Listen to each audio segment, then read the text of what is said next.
We won an election.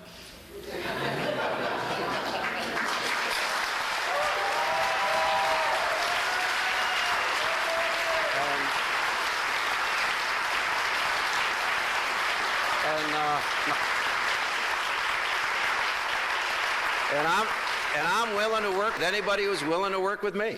Always have been, always will be.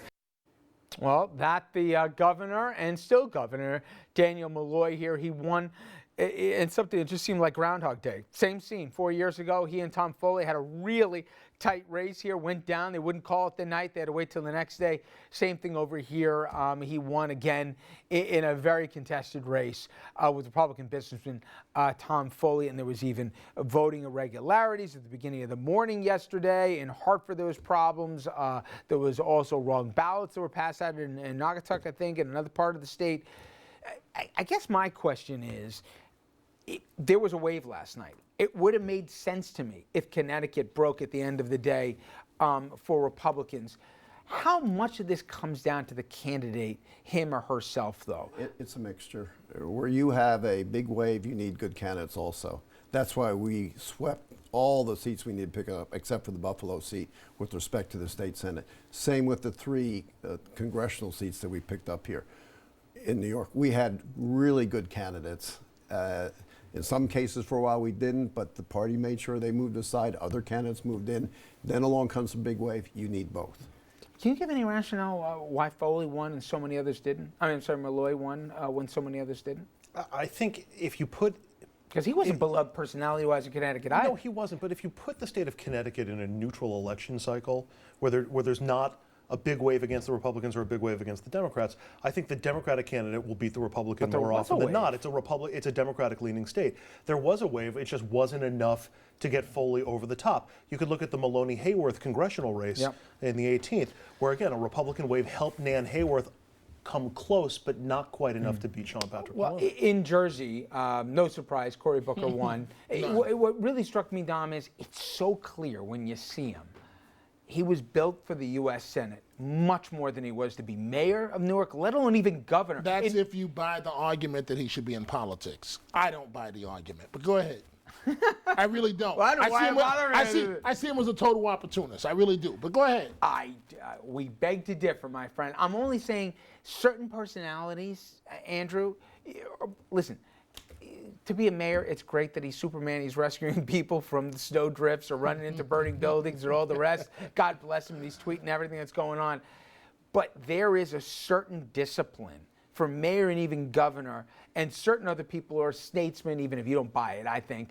He's not alone in this. That's what just jumped out at me last night.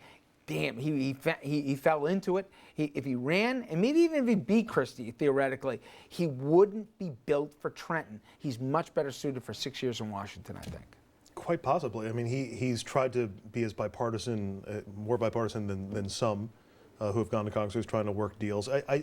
He also plays well with the media, and those seem to be the two. Well, let me ask you about somebody who plays well with the media, who last night and this morning was very ubiquitous on the camera, which was certainly one governor, Chris Christie.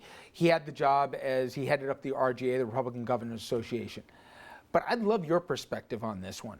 I can argue that Rob Astorino came within 13 points yesterday, and the biggest hit he took wasn't from Cuomo with 40-something million. It was from the Republican governor across the border in New Jersey saying he wouldn't campaign for Astorino, he wouldn't put any money in for Astorino. I know Astorino was livid about this, not just people in his camp, but other Republicans as well.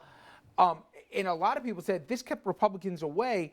Given how the race turned out, how much of a factor was that Christie basically threw Astorino under the bus? Rob Astorino is a brilliant politician, and he used jujitsu on this and turned it around on Christie. Well, Christie sold him out. Come on, let's not dress it up any other way. But all the other governors, Republican governors who were not running for re-election, and there are a number of them came in and campaigned for Rob Astorino, and he benefited from that, which he wouldn't have had if Christie hadn't done it. But Christie called it a lost cause. What kind of a message was that to the New York electorate? I'm just telling you, he turned it around, and you had Perry and Jindal and other Republican governors, Walker, those who were not running for re-election came in here and helped.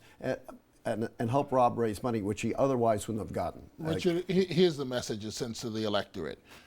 Governor Christie and Governor Cuomo, they have an alliance. They may be from opposite political parties, but it's clear Christie was not going to do anything to hurt Cuomo's reelection But there's one thing. I agree with everything he said. But he went out of his way to hurt the Republican. There's one thing with not helping, the Republican. But there's one way to go out of his way to hurt it. I was surprised at that. But Andrew, politics. You heard him today. If you listen to him, and again, he was on every morning show and even last night, giving presidential advice to the president, but then making it very clear that, yes, I visited all the states here and I helped not only raise record sums of money for Republican governors who did quite well last night, but now I've gotten an understanding of what the country wants. I'm going to sit down with Mary Pat. It would be shocking if he didn't run in 2016 from everything we heard. Chris Christie is very impressive as a presidential candidate if you listen to Chris Christie.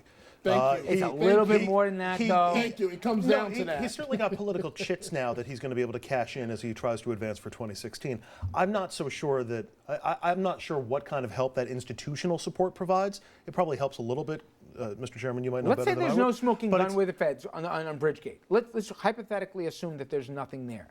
Has he done enough to put it behind him that he's the credible moderate candidate above all others for the Republican field as we sit here? And we know how early they're going to start going to Iowa. Look, he's a credible candidate from the Northeast who really presents what we as Republicans believe in very strongly and very well. But now that the re-elections are over, you're going to have Scott Walker out there. You're going to have John Kasich, who won in a walk in Ohio, who was the chairman of the Budget Committee in Congress Bush runs? the last time we ran a surplus in the 1990s. He's going to be a very Do you think Jeb Bush runs? He is going to decide in December. That's what he said. There's family considerations, and also he wants to be able to be sure he can run a positive campaign. If he's assured of on those two issues, he's running. All right. When we come back, there were a lot of House races, probably more than anything else, that were the most competitive throughout our region, with some shocking results here, including one Democrat who'd been there for 6 terms in Long Island, the 1st District, Mr. Tim Bishop, who's now out of a job. Any other incumbents lose yesterday? We'll tell you the answers on that after this.